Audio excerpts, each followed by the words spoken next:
Everybody, welcome to the Saturday stream. Thanks for showing up. I appreciate it. So today, just like the thumbnail and title suggests, it was kind of shocking to me just how fast the institutional domination really came into play as far as Bitcoin. And of course, I'm talking about, there's a great website. It's called buybitcoinworldwide.com/treasuries. Links will be in the description.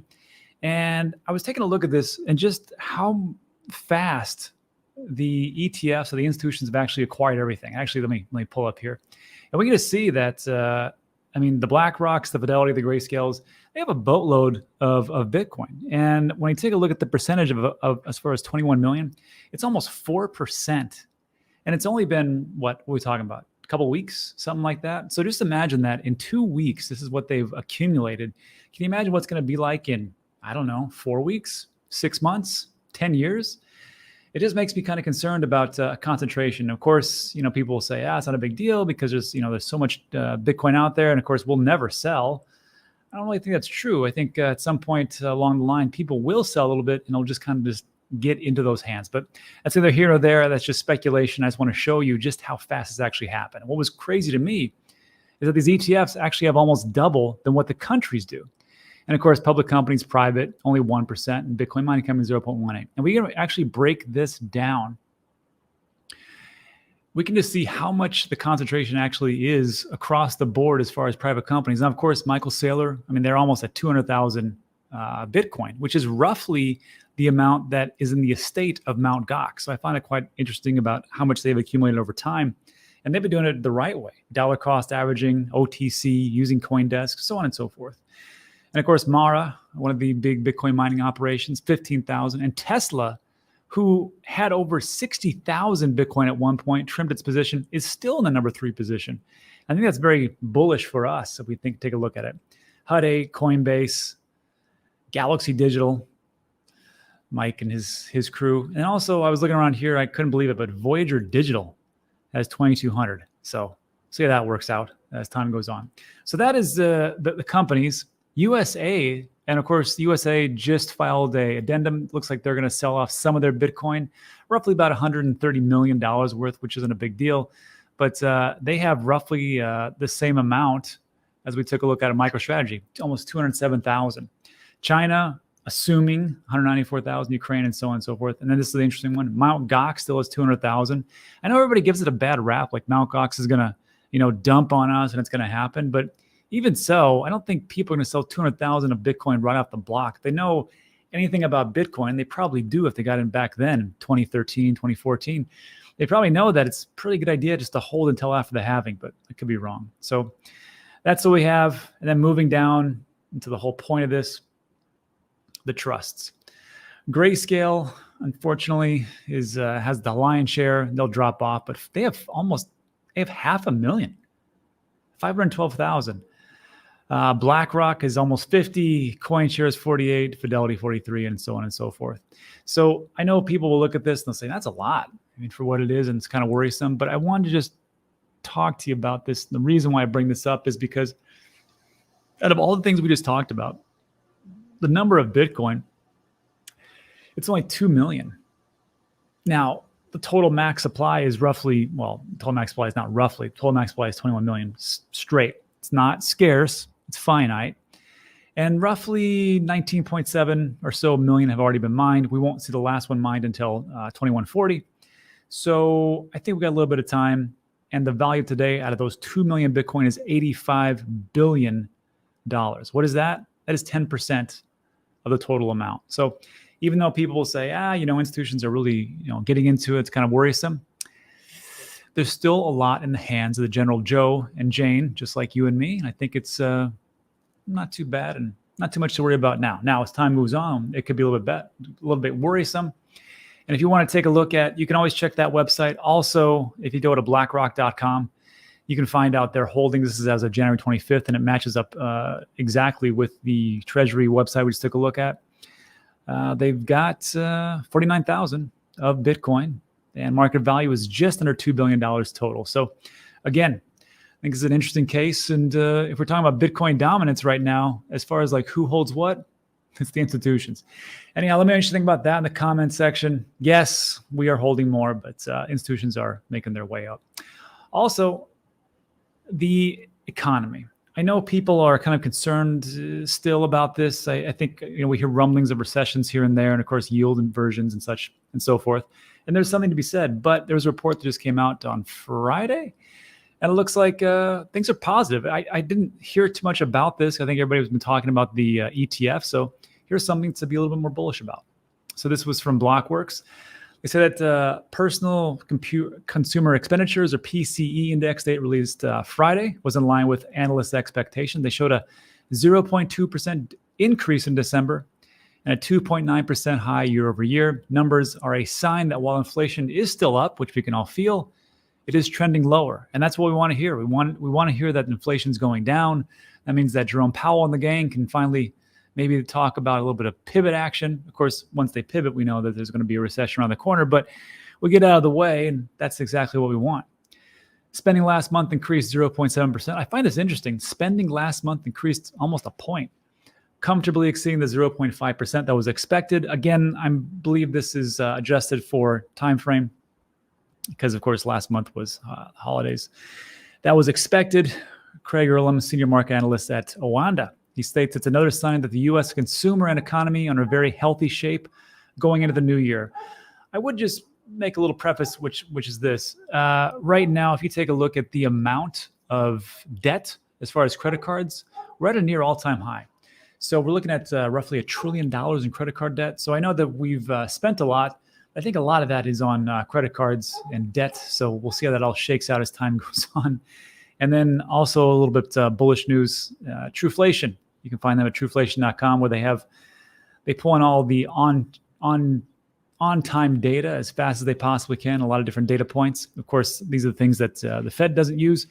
But they say that the inflation is actually even lower than what the government's reporting at 1.82%. I know people will say, well, we don't really care about that because that's not what Jerome takes looks at. I'm just taking a look at forward future looking.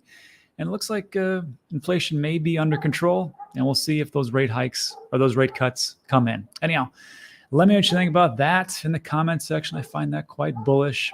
And also, Solana. This was a good one. So there has been a lot of airdrops coming up, and people love airdrops. You know why they love airdrops? Because it's free stuff. The problem with airdrops is that there's a lot of scams out there. So just be careful as much as you possibly can. Get the information from somebody that you trust instead of some guy who knows a guy who knows a guy who says, get this airdrop. Connect this to your ledger and see what happens as you get drained. But this one was interesting. When? This was a big airdrop. This was on Jupiter, the Solana exchange. And if you don't know what when is, I think it's kind of goofy. All this stuff is goofy, in my personal opinion, but people love it. When is a community token based on fractionalized NFT of a poem? Yeah, you read that right.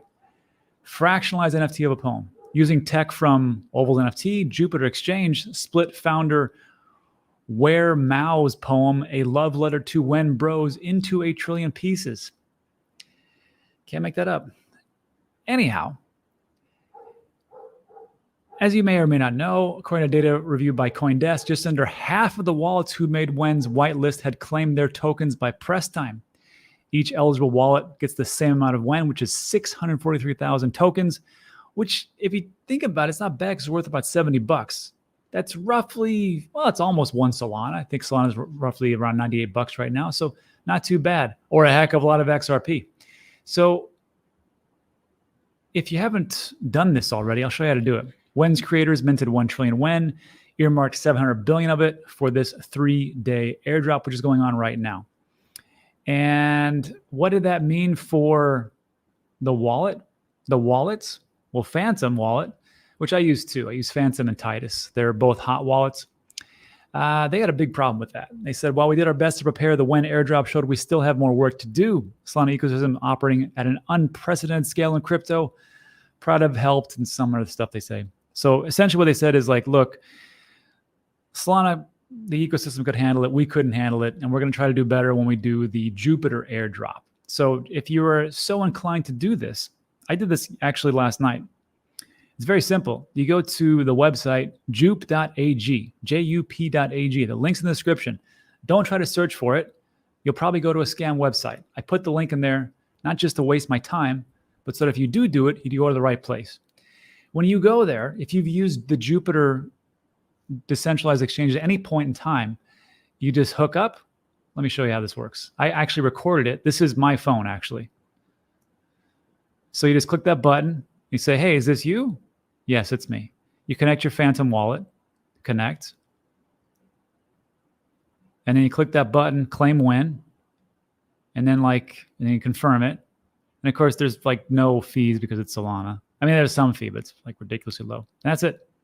So I got $70 for essentially doing nothing. Anyhow, that's what's happening there. And then again, here's the website. This is what it looks like, jupe.ag. And everybody was excited about this. This was from Marty Party. He says Jupiter passes Uniswap in 24-hour volume during when airdrop. The flippening is real. Uniswap Jupiter. And Marty's right. As far as like 24-hour volume, there's a lot of people going into that. But just be aware that when we take a look at this on-chain data, that Marty here is just talking about Jupiter versus Uniswap versus Orca. But if you take a look at Artemis, this is one of my favorite websites because it's free and it's got a lot of good data. If we just take a look at the DEX volumes across the board for all the DEXs that are on Aptos, Near, Solana, Sui, Ethereum, Polygon, so on and so forth, you can see that as of yesterday, Ethereum still had 1.24 billion in volume. That's a boatload. Solana did pretty good at 635, but it's roughly half. Avalanche way back, Aptos 3.67, Sui at 70, Polygon 105. So yes, there was a flippening for the exchanges, but just be aware of the data can be, parsed out any way, shape, or form. And that would lead me to our last topic, which is Near. Now, you have to understand that on this channel, I am super biased. I usually talk only about the things that I own. So if I talk about it, I probably own it. On Near, I own a boatload of it. So I will probably talk about it a lot. But there's a reason why I like it. First of all, it just had an integration with MetaMask. And if you know, MetaMask only has so many different chains on it. I personally dislike MetaMask. I find it to be cumbersome and a trashy wallet. That's just me, my personal opinion. You're welcome to sound off in the comment section. But hey, they got a lot of users, so why not? So they did that. Also, I know that Ethereum talked about sharding and a lot of different things, but you know that since September 2022, Near has already completed their sharding Near phase 1. They've already had that implemented, and that's why they're so fast and so cheap. They actually struck up a deal between them and Polygon to build a ZK-L2 rollup as they, again, collaborate together. It's because they want to be abstraction. And also, another one of my projects I talk about, or used to talk about a lot, and I don't talk about as much anymore, Sweatcoin. They were able to bring this beauty. Sweatcoin's been around since 2018. They brought their 100 million users onto Web3.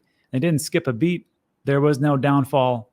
There was no pause of the network, and they brought everybody over during the TGE. And that's when I actually stood up and took notice. And if we take a look at daily active addresses, again, in Artemis, it's always Near and Solana. It's always like Near, Solana, and BNB. Daily transactions, Near, Solana, and BNB. And then also on fees, as far as like the low cost, it's always like really Near and Solana. So there's that piece.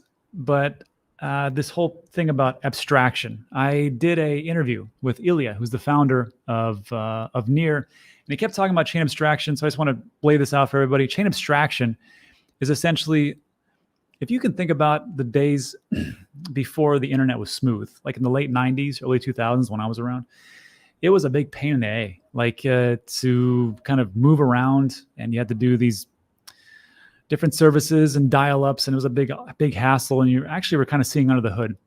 The whole thing with chain abstraction, and we know it sucks. We know that the blockchain is kind of cumbersome to use. Wouldn't it be great to use all these different, cross chains and not have to bridge and port things over, and just, you could use like a coin or a token from Arbitrum and then go all the way over to Roots or Near or to Solana and just swap things out and not know what the hell is going on in the background. That's essentially what Near is trying to do, and kind of be this chain abstraction layer. So we did this interview with Illia, and when you see his background, just know that there's always this meme I always think about, because when I was interviewing him, I was like, Illia, are you one of those guys that just doesn't have furniture and like just works all the time, like the meme? And he's like, no, we just moved in this house. So This is about an 8-minute interview between me and Illia, and he's going to talk about what's happening, what's going on, and what's happening in the future. So just take a listen. This is about 8 minutes. We'll come back and do a little Q&A of Nir. So Illia, welcome to the show for the first time. Yeah, thanks for inviting. Oh yeah. So here's the thing. I know you guys have a lot of happenings going on. I'm an investor, so when I talk about this stuff, of course, I'm severely biased. Everybody should know that by now on this channel. But Illia, talk to us about what makes Nir so great, why the transaction fees are so low, why is it so fast, and of course, what's going on, everything in between. So kind of bring us up to speed with what it is, what's going on, and what's in the future. For sure, yeah. So on a high level, what we set out to do is not just build another blockchain, is to truly build a platform that makes Web3 usable, that it onboards next billion users. And to do that, you do need a blockchain. And so Nir has a sharded, kind of scalable, low fees blockchain underneath, but there is also a lot of other pieces that come in together. Okay. And so a lot of kind of the way we've been framing it is calling it blockchain operating system, because it allows to kind of, as a user, to use applications across the whole Web3 without really needing to think about, what blockchain runs under the hood, how to pay for the fees, which developers build it, etc. Okay. And so, yeah, what you're looking at right now is Nir.org, which runs kind of off blockchain operating system, which you could actually use applications on Nir, but you can also use applications on Ethereum and on other EVMs, and kind of other chains are coming. So kind of at the high level, this what we call a chain abstraction. We're building kind of the platform where as user, you don't need to think about the kind of details and specifics of the blockchain. You don't really need to think about fees, etc. It's all kind of taken care of for you.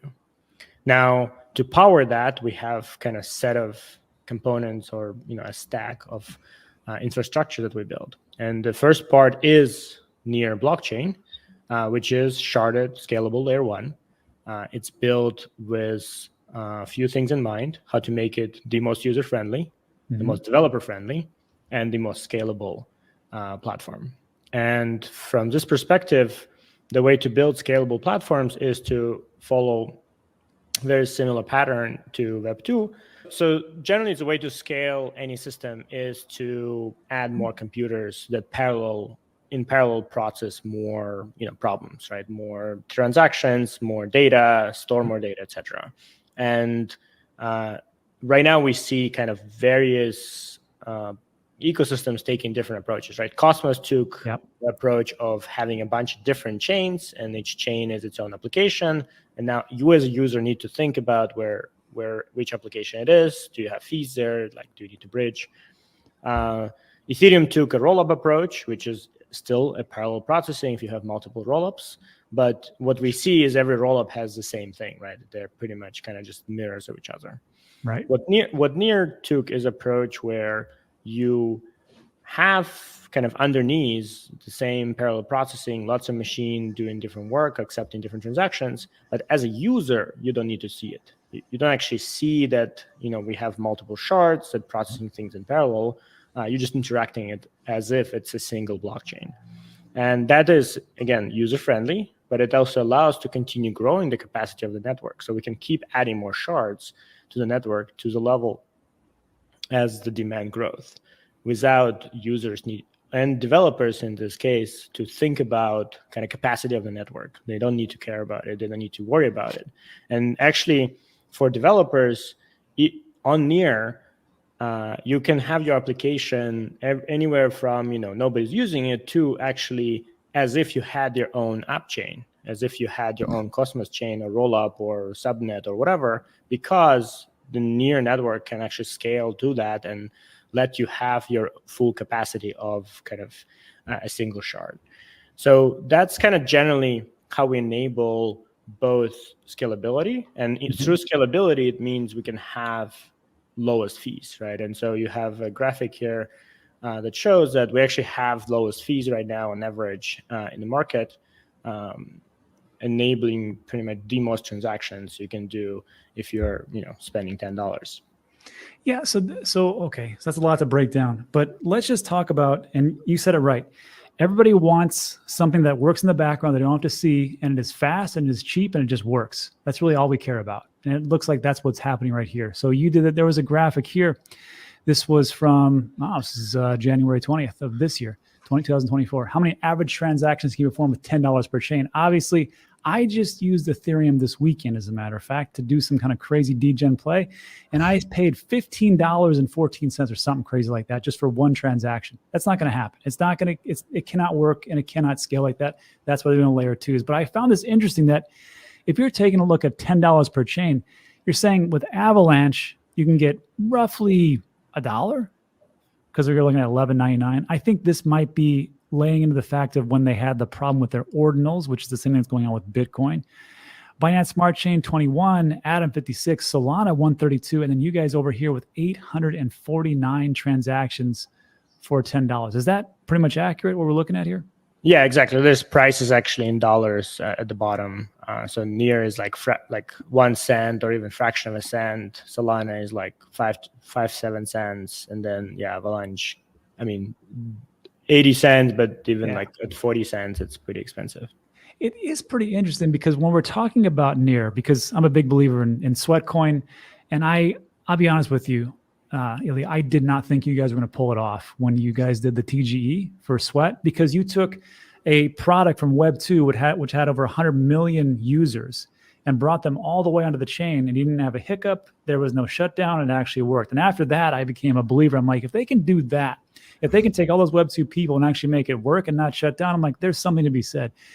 On top of that, when we're talking about these dApps, and you said it, you talked about how it can scale regardless of if you're using a couple people or a lot of people. And here, when we take a look at dApp Radar, and everybody who's watching this video right now, the link's in the description, there's a project that I keep seeing at the very top, Kai-Ching.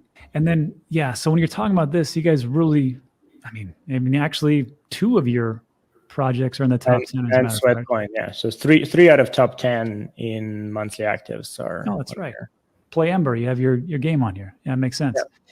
So I always am impressed by also taking a look at the active addresses, transactions, and fees, because that's what we talked about. There's a great website, app.artemis.xyz/chains. I'll link that in the description. And we're going to see that just taking a look at like January 15th, for example. The daily active addresses, you guys are almost number 1. And you're right behind Binance Chain. I think you guys flip-flop here and there, but you have 1.16 million. Binance Chain has 1.26. Solana is 573, roughly somewhere around there. And then transactions, and here's the thing about this one with transactions. Solana here, you're looking at 22 million or so. Now you guys have 2.33 million. Now there be a discrepancy based on if these transactions are voting transactions or they are actually real transactions or grouped together. Regardless, doesn't matter. The thing that I always like to look at is those 2 metrics and then the fees. And you guys are, again, on the very low side. So how exactly are able to do that so well? Is it all the sharding, or is it the new technology you guys have coming out? Yeah, I mean, it's pretty much sharding, but kind of the way we outlined our roadmap back in 2020 has been really a set of milestones to kind of get us to like an end game of sharding. And so, right now we are running with 4 shards, which is, plenty of capacity for these apps. It was plenty of capacity to indeed launch this kind of massive consumer applications that we're having on Near. Mm-hmm. But over time, obviously, we want to have billion active users, even daily. And so to get there, right, we need to continue scaling the capacity. And so the thing we have coming out is what we call phase 2. This is where we're transitioning our validators to actually being able to process more transactions per each individual shard, 5 to 10x more improvement performance per shard. And then it allows us to have a lot more shards. Kind of right now, like we just went through 4 to 5, but we can actually go way beyond that with this new transition. And so we have this right now kind of as one of the major milestones for the Near sharding design, which again will really make our network more decentralized, improve performance, and also validators. We're going to have a lot more validators with lower requirements to join the network to participate. So I'm really excited. This will kind of continue showcasing and in many ways relate to what people were talking in 2018, 2019 about sharding. We actually have that all coming now to fruition. Wow, that's crazy. Well, Illia, I got to tell you, that's a lot of information condensed in a very short amount of time. I don't want to make people's heads explode. So let's just leave it there for now. And what I like to have it is, as you start to upgrade and do these things that you talked about, I'd like to hold your feet to the fire and have you come back on and talk about it, especially with the different upgrades you have. So how does that sound? That sounds good. Okay. So everybody, you can check out Illia. I'll leave his X profile in the comment section or in the description, but that's it for today. So Illia, thanks so much for stopping by. We appreciate it. Thanks, Rob. Yeah, great. So thanks, Illia. We appreciate it. And it's good information. But, again, as great as these projects are, just remember that they're all companies. They're all businesses. They're all vying for the same thing. So hopefully they can take it to the next level. But again, it's difficult because there's so much competition. And really, I think as time goes on, we're going to see who are the winners and who are the losers. But I do like how Near makes things easy, makes things cheap.